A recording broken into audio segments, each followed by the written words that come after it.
Okay, today, here's what we're going to do. We're going to do a few examples. I got 2 or 3 that I kind of picked up that I kind of want to go through. If you need more than that, that's fine. We'll do more. One problem I want to do right off the bat, right into it, I want to do an amplitude, period, and shift problem. One where we put all 3 together. And I'm just going to do the vertical shifting for right now. This is the one that we finished with yesterday, right? We should be good at this one. This was the easier one. Then, the last 2 examples that I've kind of picked out, we're going to start working on the horizontal shifting, the right and left. That's the stuff where it's difficult. And especially like this is like the actual first day we're going really hard trying to learn it, trying to figure it out. I'm going to show you my shortcut for it. I think the shortcut's easy enough where you can figure it out. If you try to follow the book's way of doing it, good luck to you. So you should use 4 what? as a number. Maybe you should just write your own book. Should. So. All right, here we go. That'd be a good idea. And then reference HS math.org 12 times. Just every day. Yeah. All right, so on my function here, let's plug in some couple numbers. So let's go with 3 sine 5x plus 4. Okay, so this is gonna be mine. We're putting every number in there. It's gonna affect everything as we kind of go through. The first thing I always worry about when I start like a graph where I know we're shifting, we should probably figure out where that line is. What I mean by shifting, this is a vertical shift. How I know that? The plus 4 is not inside of the x. Typically, like the book, they'll probably use parentheses a lot. So that 4 is on the outside of the parentheses, so it's being shifted up and down. I actually want to know where that's at first. So the idea here is that we're shifting my graph up 4 spots. This is the new, what I call the new line of origin, right? It's like sea level, right? That's where the waves, if they were to calm down, this is where they'd be flat. So how that, an idea behind that would be like sea level and how the moon, the lunar effects affect sea level. Like it rises and falls constantly because of the pull of gravity from the moon. Well, this is the new sea level now. So we've shifted up 4. Okay, now from here, now that we know where this is, and again, I'd like you to label your numbers, now what we have to worry about is where the waves are going to hit, the amplitude of the waves. How high are the wave crests? 3. From there, from where your sea level is. So it's going to go up 3, so I'm hitting 7, and down 3, 1. That'll be my lowest point. Does that make sense, like how I use sea level and the waves? Yes, sir. All right, now the 5 affects the numbers going across. It affects your 4 hash marks, and notice I just put my 4 hash marks right along the x-axis point of my origin line. I don't worry about this. I know some people asked yesterday in class, do I really need to draw, the x-axis? Not really. I mean, you wouldn't need to. As long as you have your numbers labeled, you wouldn't need to. I always like to put it in there as like a personal pet peeve because I like to know where it's at. So I get a visual line. I'm above it. I know I'm above the line the entire time. Okay, we good? Yep. Now, the 4th hash mark, what do we normally go out to? 2pi. That is normally the 4th hash mark from where you start. We always have to divide by the number that's in front of your x. So it's 2pi over 5. Can that fraction simplify? No. So that is your 4th hash mark. If it simplifies, simplify and write that fraction down. Okay, so we got my 4th hash mark. Now the little rule, the little trick that I taught you the last couple days in here, to find the rest of the hash marks, you cut that in half to get to this one. This is exactly half the distance from the 4th mark. It's the 2nd mark. So it's half of that. So when you cut this in half, you basically just put a 2 on the bottom, right? So the bottom actually turns out to be 10, but what happens to the fraction? Yeah, they simplify. So it was 2pi over 10, which is 5 over 5. That's this mark right here. Make sense so far? Okay, then we cut it in half again, right? Because this is now half the distance again. So it's pi over 5, and if we put a 2 on the bottom, Over 10. 2, or it's pi over 10, yeah. So, and that is pi over 10. And last, you multiply this one by 3. In fact, the first dot is actually the important one. If you actually had the first dot, you could find all the rest of them. So we take this one and we multiply it by 3 because this is 3 times that distance. So it's 3 pi over 10. Now that fraction can simplify. Please simplify it. I always want you to simplify your fractions today. If you can do it, simplify it. Please do that. All right, now we're going to draw a sine function. How does sine normally work? 0. Starts at 0. Goes up to the first marker. Back 0 to lowest back 0. Hey, there you go. Good, nice. He was good at this. All right. Oh, there, sine function. We good? Right, that's nice. That was the problems we worked on yesterday to get good at, because we introduced shifting yesterday, right, up and down. Now, the rest of the time today, we need to focus on horizontal shifting. It is ugly. It's just a nasty way to do things. I'll show you my way of doing it, and hopefully you can kind of latch onto it, and it makes sense to you.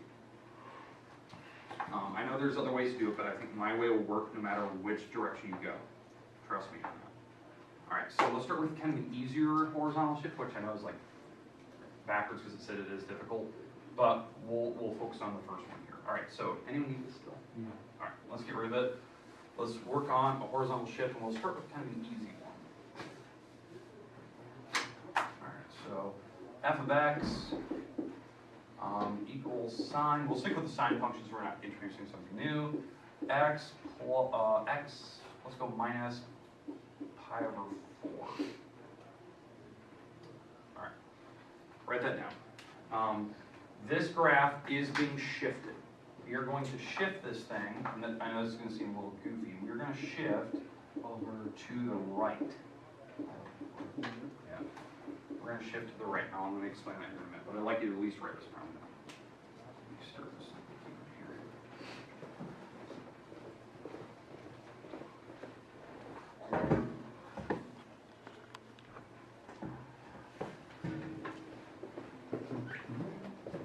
Okay. All right. Now, when we have horizontal shifting, it's kind of like the vertical. I always like to figure out where that point is first, like where my starting point is, because that's like the origin line is like where sea level is. That's the starting point. Well, in this one, how I figure it out, I always take whatever's in that parenthesis, which is this, and you set it equal to 0. I want to figure out where the new origin is sitting. That's how I always start that problem, to figure out if we're going right and left. So, how do I solve for x? Plus pi over 4. Yeah, you add the pi over 4 across, right? So you add it, and this 0 plus pi over 4, well, that's positive pi over 4. This point right here is your starting point. So it's positive, right? So if I were to draw this picture, this point right here is where we're going to start this graph. That's the starting point. And so sine is going to do this. It's going to start here, and it's going to go up and down and then back, to there. So from here, I have to draw 4 hash marks going that way. Because that's the starting point. That's kind of like what we did earlier. When we have your x-axis, you always put 4 hash marks going this way. 1, 2, 3, 4. Finding the 4 hash marks is the tough part. Now on this one it's not, but on the other ones it will be. Especially like when they put numbers in front of this. So, all right. Questions with the starting point? Okay, hopefully that makes sense to you. Now that we know how to find the starting point, no matter what, even if it's right or left, this is the easiest way to do it, so I know I'm going to the right because it's positive pi over 4. To find the 4 hash marks, you're going to follow the same rule I did before, but there's a slight change, a slight difference. And I'll explain, and it makes sense on this one. I'll show you that later. So where would we normally go out to? The 4th hash mark. 2 pi, right? That's normally where we go. We're going to still keep using that same rule. But it's not. We're not going to hit 2 pi, but we're going to use this concept. We're going to take 2 pi, that's what we normally hit, and we're going to divide by the number that's in front of your x, which is 1. 1. Okay, now that simplifies, obviously, that simplifies to 2 pi. Okay, so in theory, if I were to draw this and it was a normal picture, the 4th hash mark would be 2 pi, right? That'd be the normal thing. Then you cut it in half, which is pi. Cut that in half again, which is pi over 2, and you multiply by 3, and that's 3 pi over 2, right? The trick is, I want this number. I need the first marker. So whatever you divide by, right, whatever you divide by, simplify that fraction down, which we did, and then kind of in your head or maybe off to the side, you need to divide it by 2, divide it by 2 again. This marker is the most important marker of my whole picture. Because that marker is actually the distance for this picture from here to here. That's the actual distance I'm going to travel. I'm going to travel pi over 2 this way. In fact, that's actually what I'm going to do every time. That's why that first marker is important. I needed to find it. And so how I'm going to find all 4 of these hash marks, I'm just going to add pi over 2 to this fraction, get the answer, and then add pi over 2 again, and then add pi over 2 again. So you're going to do like 4 fractions where you add. Make sense? Like back to that? So that's why we needed to find that first hash mark, because what this actually represented was the distance from here to here. And that's how they actually find all the rest of hash marks. You just add pi over 2, add pi over 2, add pi over 2. So we're going to do that right now. So let me get rid of these. And off to the side, now that I know that I'm using pi over 2, because that's the actual distance from the starting point and over, I'm going to take my pi over 4, because that's where we started, and guess what I'm going to add? Pi over 2. Pi over 2. So how do you add the 2 fractions together? Common denominator. So I'm going to multiply the bottom by 2 to get a 4 down there, so I have to take the top times 2. So this is what I actually have. I have 1 pi over 4 plus 2 pi over 4. So what do you get when you add them together? 3 pi over 4. That's your marker right here. That's the first half mark. It's exactly pi over 2 across. Okay? Now what are we going to do again? What are you always going to add pi over 2? Always from now on this problem. Yeah? Okay. So now my new answer, right, the new marker that we just found a little bit ago was 3 pi over 4. So guess we're going to add again? 3 pi, or pi over 2. Pi over 2. And so that's going to be 4 on the bottom and 2 on the top, because I had to multiply top and bottom by 2. So now what do I get? 6 pi, or 4 pi, pi. There you go, 5 pi, because you only have the top, right? Yeah. Do you notice the pattern? Yeah, like 2 pi's. Yeah, up by 2 pi's every time. So it's 7 pi over 4, 9 pi over 4. That will work out every single time you do these problems. After the first couple hash marks, you're going to notice the pattern. It's going in by odds or evens or something like that. And you can just jump to the next couple. And now that we have all of our markers, because we've added pi over 2 every single time, now you can draw what our sign is doing. Sine graph, you guys talked about it earlier. What is it? Where does it start? 0. 0. Goes up to the highest point on the first marker. What, by the way, what is my highest and lowest point? 1. Ones. Our amplitude was not affected, so there's a 1 up front. Highest point. Highest point on the first mark, back to 0. Lowest. Lowest point, Back. back to 0. There you go. Get the idea. That's it. Now, obviously, this would keep going. You know, you keep going this way, and keep going this way, and how I know, like, what the next markers are, just keep adding pi over 2, or keep subtracting pi over 2, and you can actually figure out where the next markers are going to be. But you had to find the first hash mark, which we did over here. This is the process. And then you had to find what number to add. And that was that thing that we did over there. You see why this is difficult? Not easy. You have to know how to add fractions. You got to know what number to use to be able to add. We have to do another one of these. We have to do one where we put a number up front. Now this can get tricky. Okay, we good? Okay, let's jump right into it. Next one.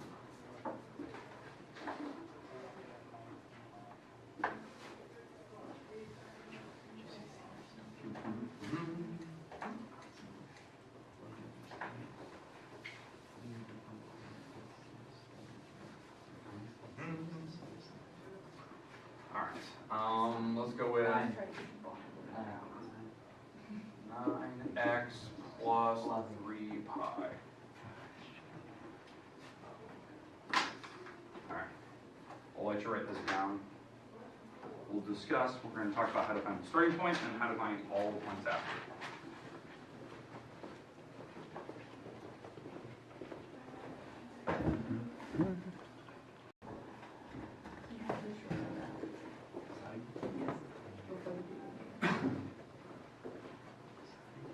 Alright. Now, obviously my amplitude is not affected, but the period was, and it's definitely being shifted right or left. Now which direction? Left. Left, because they're adding that plus 3 pi. So it's being shifted to the left. That is, you know, I know it's backwards of what you think.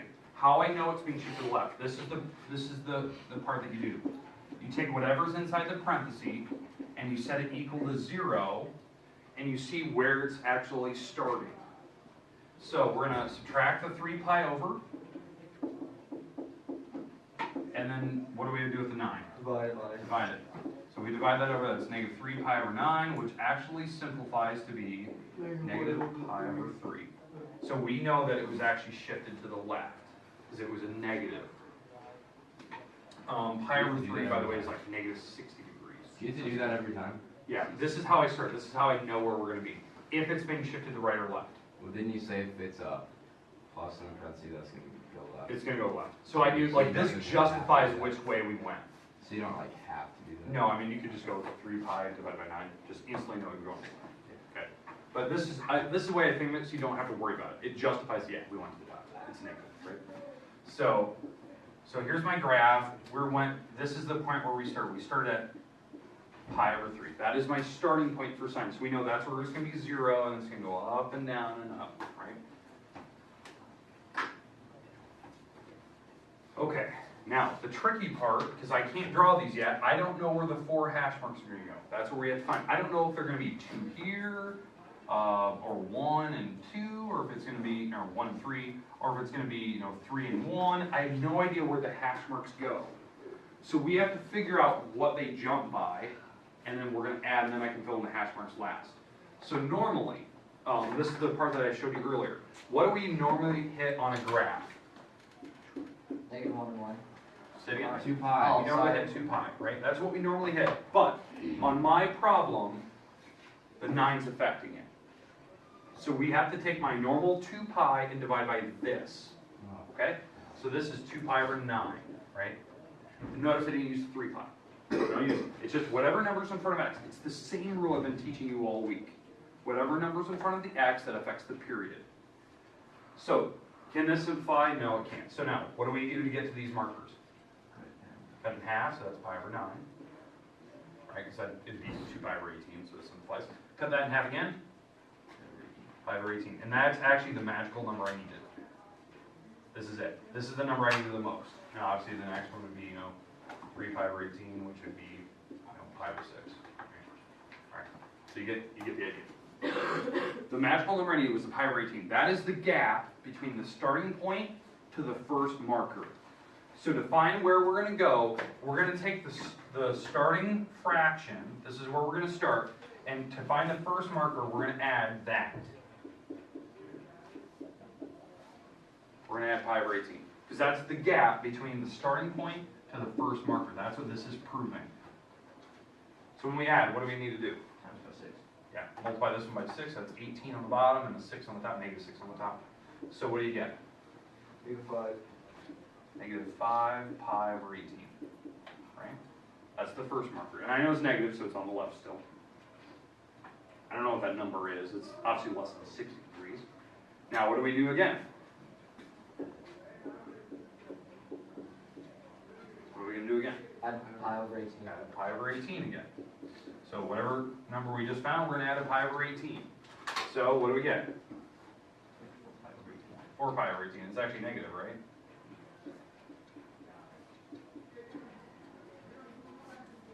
You getting a sense for where we're going? What are my next couple hash marks? Negative 3 pi over 18. And? 3 pi over 18. Yeah. 1 pi over 18. Okay. And so really, what's happening here is my origin is actually over here. And I never actually get to it. I never get to it. So this third mark, you're absolutely right, was negative 3 pi over 18, which is pi over 6. And then the next one would be negative 2 pi over 18, which is negative pi over 9. So I never actually got to 0.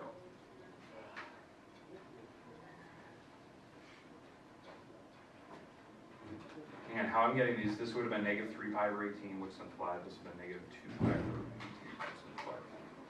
And again, I just noticed the pattern of what was happening. And now I can draw a sine. What does sine normally do? 0. Yeah. Starts at 0, starts at 0, goes up to the highest point, comes back to 0, goes to the lowest point, comes back to 0, and here's my picture. Now, obviously, we're over here, and we keep going, we keep adding 5s over 18s, and then eventually we figure out the rest of this picture. Now, there was a really good question I had yesterday. I think it was a period 9 yesterday. Asked a question: what happens? Okay, because they're very familiar. They're comfortable with moving up and down, not right and left, but they were comfortable up and down with numbers with affect the waves and numbers that affect period. What happens when you have a negative number? It was a good question. Like we haven't talked about it. What happens if I were to put a negative number out front? All it would do is flip your picture over. That's all it would do. It would just do this. So if that was actually my problem, you would draw it like normal, but this would be your graph. Oh, wow. So it would just flip it over. So it would go down instead of going up first. That'd be the only difference. Okay, does the negative thing make sense? The negative number? That's all it does. So somebody asked a question yesterday, and I never really talked about it. I never really thought about it. So that's all it would do. All right. Here's my question to you. Do we need to go through any more examples of this? Good. All right, I'm going to turn you into your homework. The homework I'm going to give you today is due on Tuesday. Quick turnaround. Tuesday. The reason you're probably thinking, God, that's a long time. You need time to work on this. It takes time drawing it, labeling everything, going the right directions. I'm not giving you a lot, it's just, it takes time. I know it does. So, here's your homework.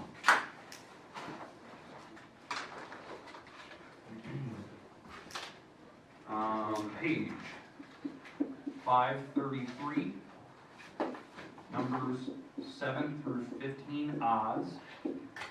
These problems are just sine, normal, affecting amplitude and period. That's it. Not up and down shifts, not right and left shifts. It's just normal. I give you odds, you can kind of check to see if you're doing it right. 20 through 28, evens. These are sine functions only again, but now we're going up and down or right and left. So that's why you're getting a little bit of practice on one or the other. The next ones, 35 through 41 odds. These are cosine problems only. So you get some practice with those. You can check the back, see if you're doing right. It's just affecting amplitude, just affecting period numbers.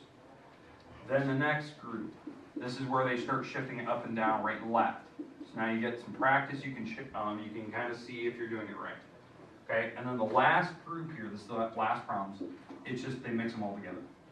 So it's not just cosine, it's not just sine. It's going to be a mixed bag, and they might affect every single number. So maybe you're shifting up and down, and you're doing period, and you're doing amplitude, and maybe it's been shifted to the left.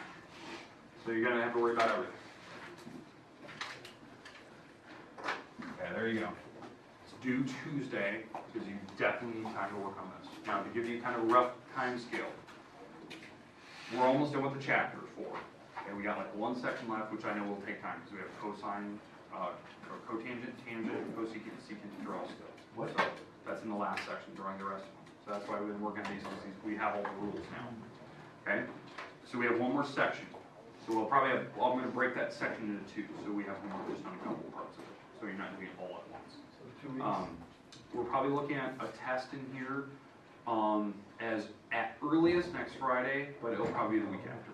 So you have about a 2-week notice. That's what I'm betting on, just because of what we have left. Does that make sense? You can wrap your head. We have the test in about a week or so. I'll give you the practice test next week, and we always take our 2-day review, like we always do. But the sections, obviously, we've covered. Circular motion, angles, radians, knowing where you're at on a Ferris wheel, something like that. We talked about trig functions, how to find a missing wall of a right triangle using SOHCAHTOA, and then obviously drawing. I mean, that's it. It's the 3 sections we basically covered. We've just done a lot of rounds with it, so hopefully you're somewhat familiar with it. All right, there you go. The rest of it is yours. Around, look on wherever you go. About 20 minutes.